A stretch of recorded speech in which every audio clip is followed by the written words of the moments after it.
Hello and welcome to Business Reporter. I'm Alistair Green and today we're going to be talking about cybersecurity and business risk. And joining me is Nigel Stanley from OPENSKY.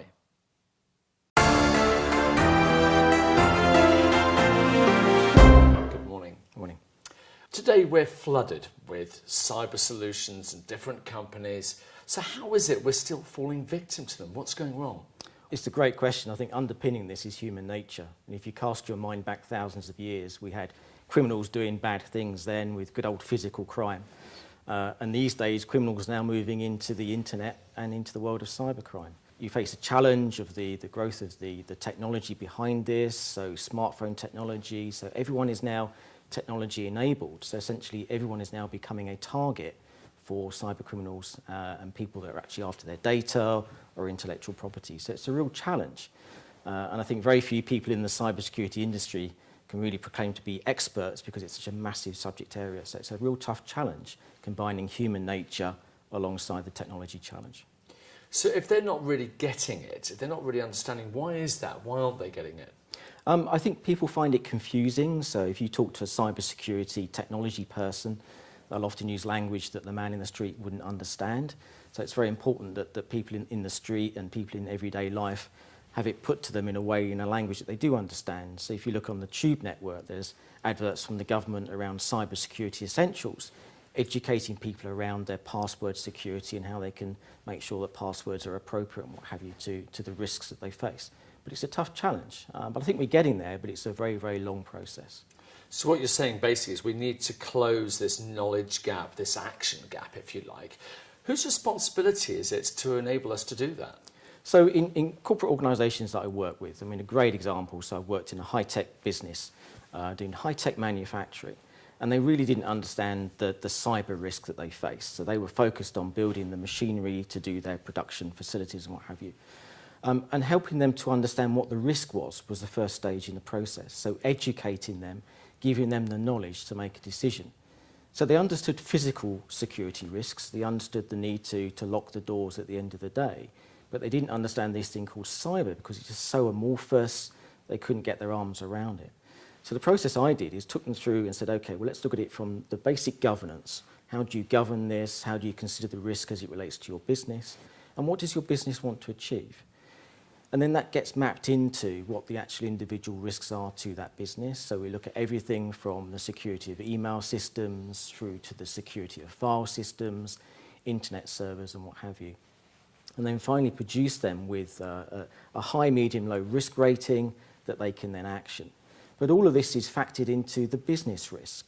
Because I say to anyone, I can make your business secure by encasing it in concrete and putting an armed guard out on the front and the armed guard in front of the armed guard. But your business wouldn't actually survive. You would end up going bankrupt. So you need a proportionate response to the risk. And a lot of the work that we do is to actually manage that and help people understand that proportionate risk.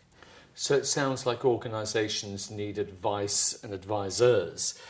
The question is, how does an organisation spot the good advisors versus the bad advisors? Yeah, it's a great question, Alistair. There's lots of cybersecurity snake oil out there, so people that proclaim to be an expert, which I would often question, as I mentioned earlier. I think you need to look at the ethos of the individuals that you're going to be working with. So at OPENSKY, we've got very much an engineering heritage, so we approach the problems in mind with an engineering background. So we look at the science of the problem, mathematics of it, and apply our knowledge to try and solve that solution. Other organisations maybe have more of a business focus, an accountancy focus, so they would have a different approach to that. So that's the underlying technical expertise, but I think that's probably about 30% of what organisations need to consider. I think the other 70% is very much around the personality of the people. Does the person have the soft skills? Can they work within what's quite often a politically intense environment to help an organisation move forward? So that combination of skill sets is what organisations should be looking for.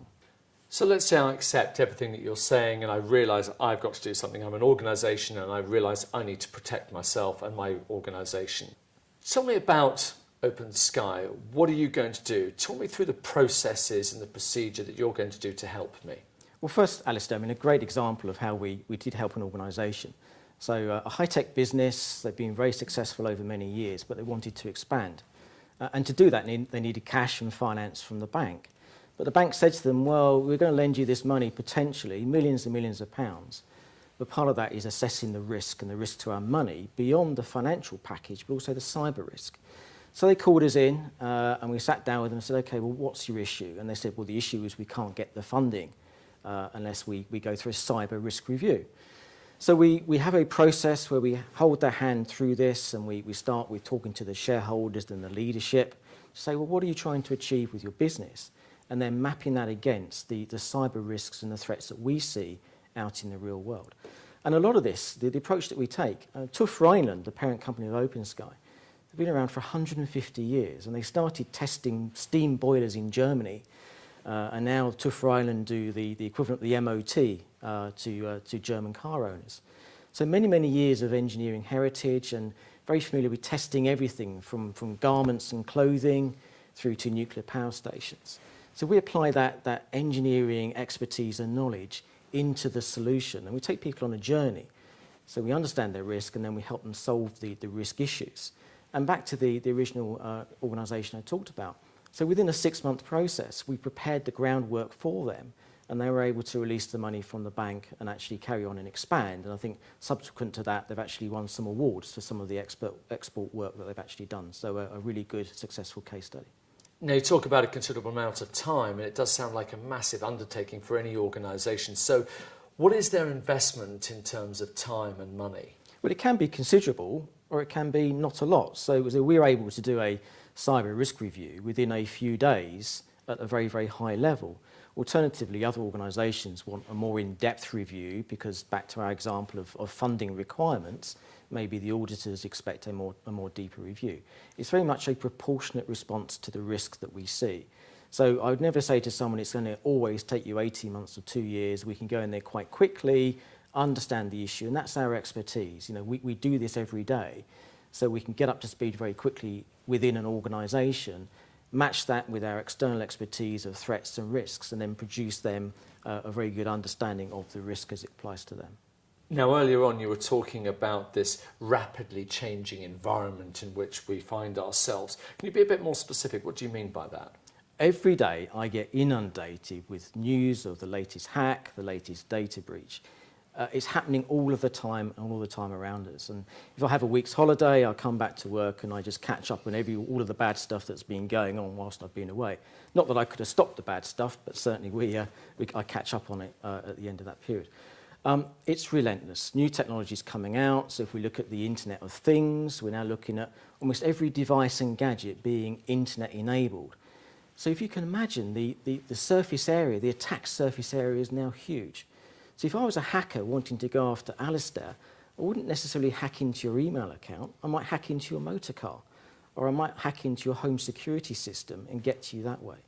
So if you're a large organisation, a large business, your supply chain is now a major risk. So where do you know, where do your components come from in your supply chain? How do you know that your subcontractors haven't subcontracted elsewhere? So getting your head around that is a real challenge, and it's only going to get worse, I have to say. So people need to really, as we said earlier, close the knowledge gap, but also close the action gap today and take action today. As you say, you know, it's only going to get worse. It's only going to get a more challenging environment. So given that backdrop, how can you be assured that your solution is actually sustainable looking into the future so you are ahead of the game? Well, there are no guarantees. No one can ever say to you, you'll be 100% secure. But I think by combining the work with your people to educate your people, the processes that underline cybersecurity, so your policies, your procedures, and then we get to the technology. So that combination of those three things will give you probably 80% coverage of what you need for your cyber risks. The other 20%, the other 10%, who knows? Changes and threats are coming along all the time. But by working with us, we can help inform you as to what those threats are and help plan and prepare you for, hopefully, any of the incoming attacks on your systems and servers. Well, you've certainly given us a lot of food for thought with quite an insightful look at cybersecurity and business risks. Nigel Stanley from OPENSKY, thank you very much. Thank you.